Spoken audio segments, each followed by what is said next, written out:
writing chemical formulae. The chemical formulae of a compound is a symbolic representation of its composition. Now, here symbolic representation means that the compound is represented in terms of symbols of the elements which constitute that compound. Composition means those elements which constitute that compound are depicted as symbols, and the number of atoms of each element which combine in that chemical compound are depicted in this chemical formulae. For example, let's take example of sodium chloride. Now in sodium chloride, you can see there are two elements, sodium and chlorine, which form this compound, and we have written the symbol of sodium. The symbol of sodium is Na.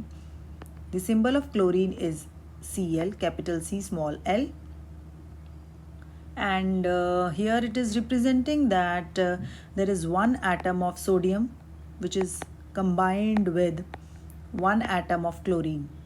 Okay, one atom of chlorine, that means symbol of chlorine is Cl.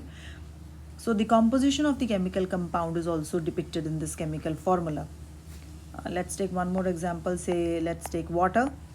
In water, we can very well see that the two elements which combine to form water are hydrogen and oxygen, and then the symbols of those elements are written here. Symbol for hydrogen is H, symbol for oxygen is O. Then two atoms of hydrogen and one atom of oxygen are chemically bonded with each other to form this chemical compound. This is depicted in this chemical formula.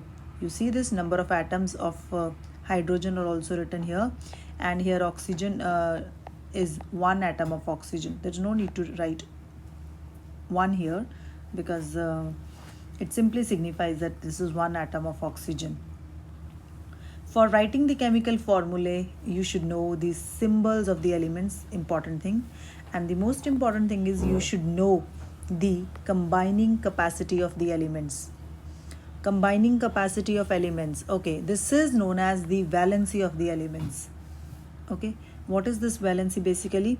See, valency of an element tells you that how a particular element combines with the atoms of the other elements to form a chemical compound. I mean, let's see in water. In water, if you see, this is the structure. Okay, here you can see that one atom of oxygen is combined to two atoms of the other element, hydrogen. So there are two bonds which are formed by this oxygen with other element, hydrogen. Okay, so now therefore that means oxygen has the maximum capacity to form two bonds. So the valency of oxygen is 2. For each hydrogen, the capacity of bond formation is, that is, they are just capable of forming one bond. So valency of each hydrogen is 1. So the capacity, the power, the capability of each element to combine with the atoms of the other element tells you about the valency of the element. Okay, the valency can be of different elements. You can study from this table also. Like for example, on sodium ion, the charge given is Na plus. Sodium is Na plus. You know, this sodium ion could have been formed when sodium atom has lost one electron. Okay, by losing one electron, sodium atom has turned into sodium ion. Now when this loses one electron, that means it is capable of donating that electron to some other element. Okay, so that means it is because it is just one electron which is lost, so it is capable of, the sodium atom is capable of forming one bond with the atom of other element, any other element. So the valency of sodium is 1. See, valency can neither be positive, it can nor be negative, because positive and negative are charges, and valency is not a charge. Valency is the number of bonds which a particular element can form with the atoms of the other elements. Okay, it's just the number of bonds. Okay, number of bonds which this atom can form with the atoms of the other elements. Let's take example of this oxide ion, O2 negative. Now O2 negative, it could have been formed when oxygen atom has gained 2 electrons. Then this oxide ion is created. Okay. Now, because there are 2 electrons which are gained by this oxygen atom, that means if this oxygen is capable of forming 2 bonds with the atoms of other elements, therefore valency of oxygen is 2. Okay. Then for magnesium it's 2 plus. So what will be its valency? The valency of magnesium is 2. So similarly you can learn the valencies of different elements from this table. Now on the next page there are rules given for writing the chemical formulae. These are important rules because yes, after these rules we are going to write the formulae of some simple compounds. So the first rule is the valencies on the atoms or the charges on the ions must balance each other. Alright, overall the compound should be neutral. The positive charges on the ions must be equal to the negative charges on the anions. Okay, the other ions, the anions. So negative and positive charges must be equal to each other so that the overall compound is neutral in nature. Then it is written that when a compound consists of a metal and a non-metal, the symbol or the name of the metal is always written first. For example, calcium oxide. So here you see calcium oxide has calcium as the metal and oxygen as the non-metal. So calcium is written first and then oxygen is written. Similarly, sodium chloride, here sodium is a metal, chlorine is a non-metal. In iron sulfide, iron is a metal, sulfur is a non-metal. Copper oxide, copper is a metal, oxygen is a non-metal. So the name or the symbol of the metal is written first. Alright, then in compounds with polyatomic ions, you know what are polyatomic ions? We had done this in the previous lecture. So if you have any concerns about it, please go through the previous video. Then in case of polyatomic ions, the number of ions present in the compound is indicated by enclosing the formula of the ion in a bracket and writing the number of ions outside the bracket. This is very important. See, if the number of polyatomic ions in a compound is more than 1, then you need to put a bracket outside the polyatomic ion and then mention the number of ions outside the bracket. For example, in MgOH whole twice, this example is given here. You see that OH, hydroxide ion, is a polyatomic ion.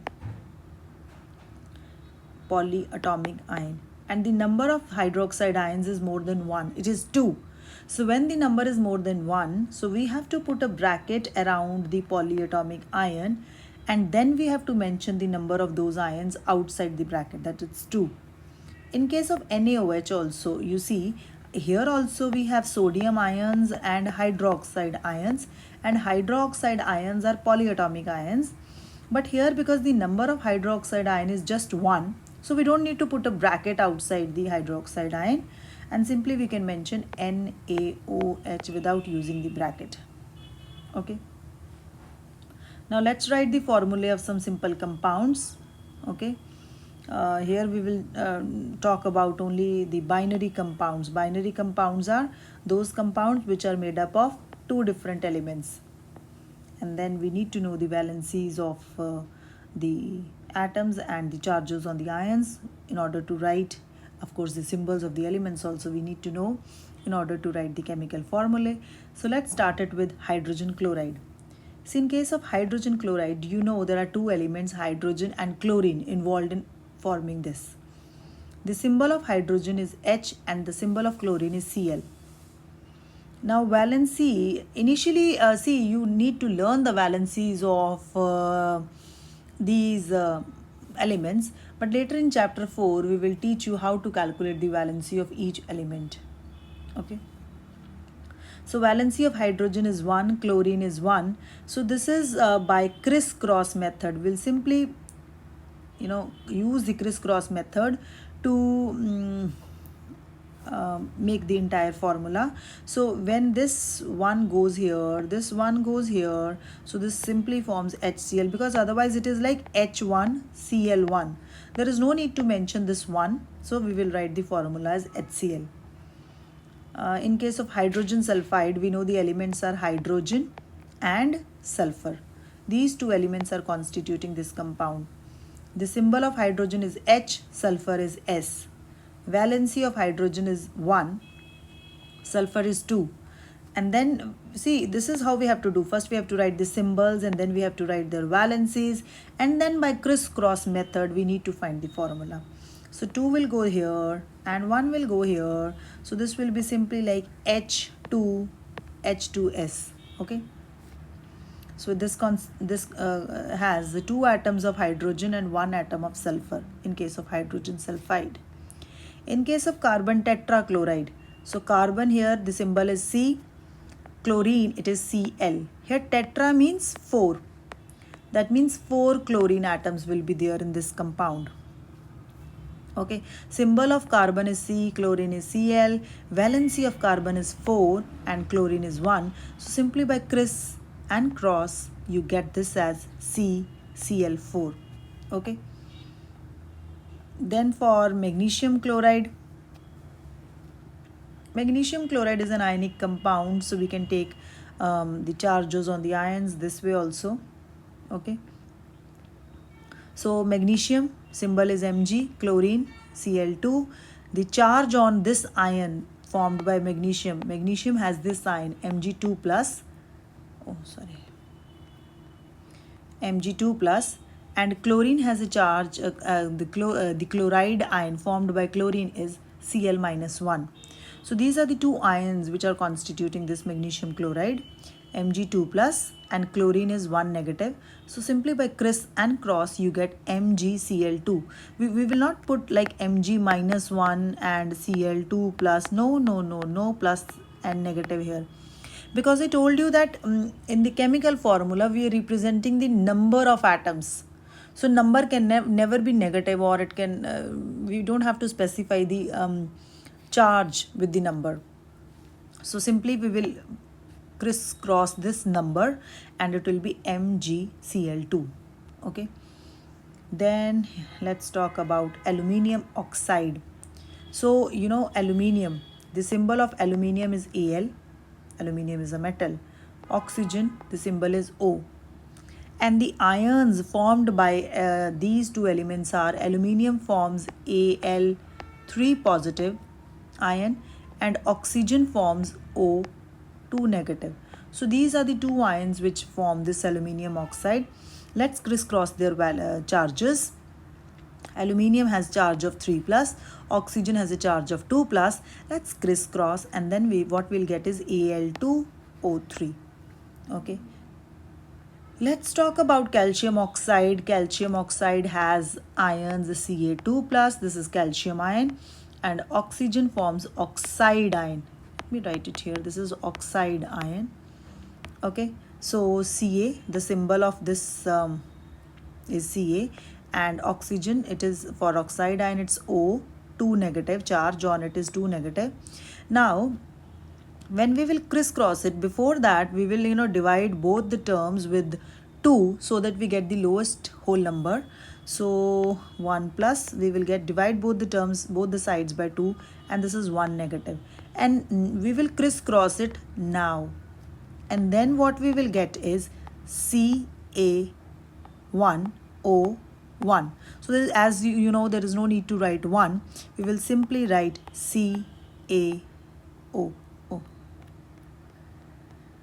We will simply write CO. We will simply write CaO. Let's erase this. Okay, CaO.